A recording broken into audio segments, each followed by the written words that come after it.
Hey, good morning. It's Patricia Murphy. It's Friday. This is Seattle Now. Washington is hanging up its hotline for HOV cheats. Seattle drivers are honking more, and welcome to fall. We'll process another week with Jeannie Yandel and Eula Bynoe of the Battle Tactics for Your Sexist Workplace podcast. But first, let's get you caught up. Governor Inslee is stretching out the statewide eviction ban for just a little while longer to give counties time to get relief money moving. The governor said yesterday he'd keep the ban in place for one more month until October 31st. Seattleites will get a little more time. The city extended its ban until mid-January earlier this week. The slow distribution of funds is frustrating tenants and landlords. The Seattle Times reports that King County has distributed just 25% of its federal rent relief dollars so far. Amazon is nudging state lawmakers back to Olympia for a special legislative session to pass a transportation package. There's currently no deal and no plans to reconvene. Yesterday, the company called on Governor Inslee to bring lawmakers back in November to get the job done. A letter from Amazon's general counsel yesterday mentions jobs, safety, reduced congestion, and the climate as reasons to spend the money. A federal transportation package that could send even more money to Washington is also making its way through the Democrat-controlled Congress. And you can bank on another sunny, warm day tomorrow, but after that, start getting comfortable in your rain gear. The National Weather Service says by Saturday night, the clouds will move in with rain or showers all week. Won't get much warmer than 60. Just flips like a switch around here. Really does. What a week. We're deep into the grind of school and navigating Delta. The warm days are on the way out, so take the time this weekend if you can. Jeannie Yandel's here. She's an editor at KUOW and one of the hosts of Battle Tactics for Your Sexist Workplace. Hey, Jeannie. Hello, Trish. So glad you're here. Eula Bynoe's in the house. She's the other host of BTSW. Hey, Eula. Pew, pew. Hey, how are you? I had to pull up my guns. Super, super fun to have you. Hey, you guys, have you seen the trees are popping? Fall is here. Yeah, it's really beautiful. It's really nice. And my son, he's just turned 4 the other day. His birthday is the last day of summer. And it's really nice because we're getting to talk about the seasons. He didn't believe me when I told him all the trees were going to turn a different color. But we talked about how, like, this one tree was all green but had 2 red leaves. And I was like, I bet you there are going to be more red ones when we come back. So we're going to return to that tree to, like, really have it be our marker. Nice. Nice. I love that.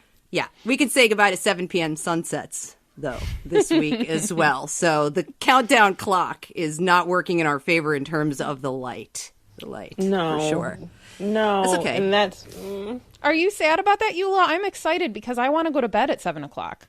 I feel like the universe is supporting me in that regard. Oh, no, I'm seeing too far into the future, and I can see how then it's going to be 5 o'clock. I know. I'm not thinking about February right now. I'm just forgetting February exists when it gets dark at 1:30 in the afternoon. Yes. Oh, my gosh. Yes. Oh, my gosh. It's so true. I do love the change of season, but by late winter, I'm gone. I'm totally gone. Yeah, no, it's true. I tell people they'll always start planning a vacation right around now for late winter, like for February, because like by like as soon as the holidays are over and you realize there's nothing to look forward to. I know. It gets terrible to wake up to another dark day. Another dark day? Yeah. Yeah, I'm already carrying my flashlights on my morning walk, so time to get that reflective clothing out for the morning walks. Like your old safety patrol belt. Either one of you guys work on the safety patrol? You remember those little orange belts you used to get that would go across? The bright orange belts? Yeah, man. I did. Anyway, I'm talking about this because WashDOT this week shut down the 764 Hero line. Which, in my mind, equates to the adult hall monitor safety patrol person. Right. In adult form, right? Wow. It's been around since 1984, since HOV lanes were a new thing. You could pick up the phone and call out that person who was abusing the HOV lane.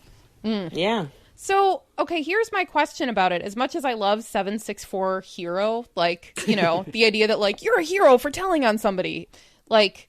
There are so many other ways to tell on people now. You can just take a photo of somebody's license plate in the HOV lane and post it wherever you want. You know, you don't. But then really they can need tell a on phone you line. that you're on your phone while you're driving. It's true. It could be a double tattletale situation. Yep. What America was built for. You're going to tell the authorities about me. I'm going to tell the authorities about you. Anyway. You're bringing this up, but 764 Hero was actually around before cell phones. You had to work pretty hard in the 80s to report somebody abusing the HOV lane. You had to, like, write that down in your car, drive to a payphone, or wait till you went home to your rotary dial. And or your push-button princess in the 80s. Jeez. I want the phone calls. That's what I want, actually. No, for real. Give me the audio of these things. Yeah. So I do think one time I called, but this person had like just cut me off and I was really upset about it. And so I called to just say like, you guys should follow this person if you can. Oh my God. But, yeah, that's just an embarrassing thing to say. But what No. what you said? I'm excited about our new podcast idea called 764 Hero, where we play the audio of people telling on other No, people. for real. Okay, they say they don't have it. A colleague tried to file a records request, but WSDOT said they don't keep them around. And I would like to see the record retention policy on that, because we definitely got audio of people reporting restaurants who were violating COVID rules. So I am curious. You know, but it's funny because one time my parents, they tell the story that on the night of their wedding, they went for a drive around Lake Washington and a car was in the lake and they had to call the police, but they didn't have cell phones. So they had to just like go to a payphone and call the police and say like, there's a car at this spot in the lake, just like headlights on in the water. Whoa. Never found out what happened to him. I know, but just thinking about having to go all the way home to make the call. We should tell somebody. Somebody should help them. Let's keep driving. We should tell somebody in 15 minutes once we get home. In 2010, you could start reporting the ferry line cutters too. So, you know, that's a situation that I am sure people took advantage of, because ferry line cutters are regarded as the lowest of the cutters. Yeah. Also, because I get to watch you cut me for how long? I get to sit behind your I know. car. Oh, man. Loading The audacity in, loading of the ferry line cutter. Man. Oh man. I'm grateful for that's not part of my commute. I'm so grateful that that's not a part of my commute. I know. Again, though, you can also just take photos. And then post it wherever you want. But would you ever tell on someone? No.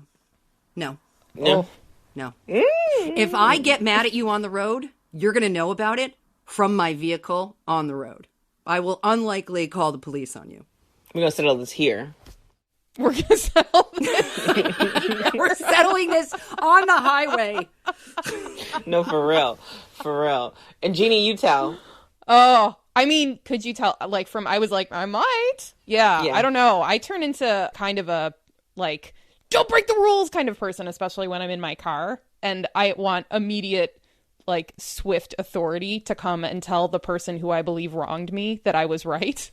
Yes. And I want to be there when it happens. So I would certainly utilize a 764 Hero situation if I knew that the response would be immediate and the way that I want it to go. Yes. Yes. I'm not proud of this impulse, but it definitely exists. Well, and in reality, all they do is mail you an informational packet and tell you you've been called out by someone on the road. I think it's more therapy for the person calling in. Mm-hmm. I think it's literally like, for me that day that I called, I was like, I'm going to follow this person to their house or I'm going to call this number. Wait a minute. What if 764 Hero was just a therapy line? They never did anything with it. It just existed for you to vent. This is also an episode of This American Life. Because there's an episode of This American Life where they talk about how a woman put it in a preschool room, Jeannie, a phone, so preschoolers could go to the phone instead of coming to her to tattle all day. So they would just go to the phone and give this rant, and it didn't even ring nowhere. And then she did connect it for the show, and you can listen to the kids tattle, and I'm sure it sounds exactly like the Hero line. Oh my God.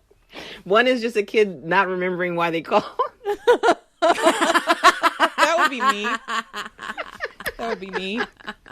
I'm just putting this number in my phone. I'm just going to keep it and see what happens.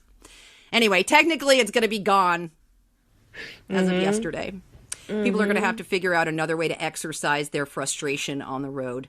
Like maybe photos or a horn, which apparently Northwest drivers are becoming much more comfortable with. Seriously, PEMCO did a poll this week and found that Seattle drivers say they're more likely to honk than they were 5 years ago. I grew up on the East Coast. Horns are just part of the dialogue. Yes, I'm super curious what you think about honking, Eula.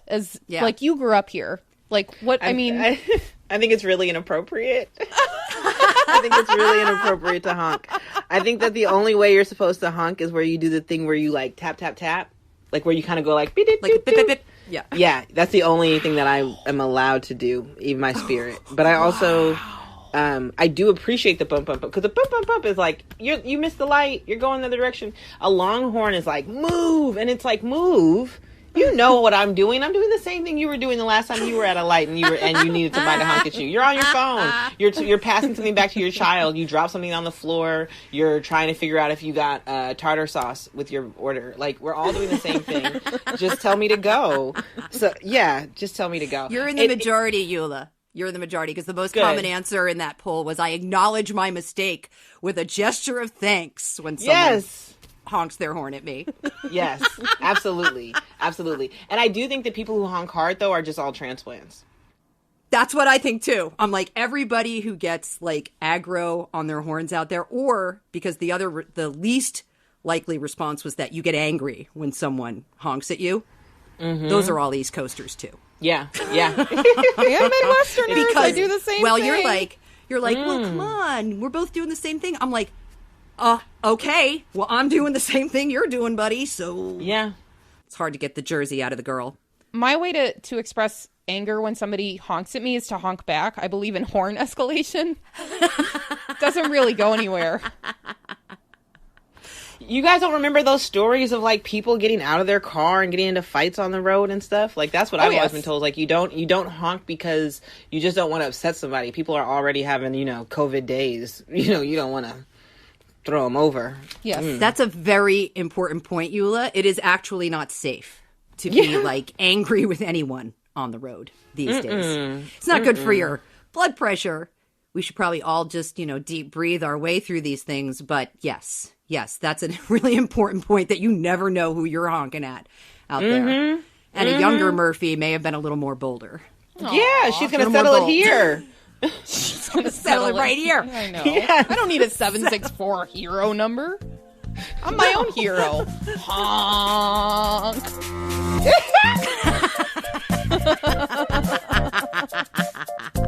Let's leave it there for today. Thanks to our guests, Eula Scott Bynoe and Jeannie Yandel, co-hosts of Battle Tactics for Your Sexist Workplace podcast. New season out now. Thanks, you two. Thanks, Trish. Thank you, Trish. That's all for today. Jason Pagano produced today's show. Our production team is Clare McGrane, Jenny Cecil Moore, Diana Opong, and Caroline Chamberlain Gomez. Matt Jorgensen does our theme music. I'm Patricia Murphy. Have a great weekend.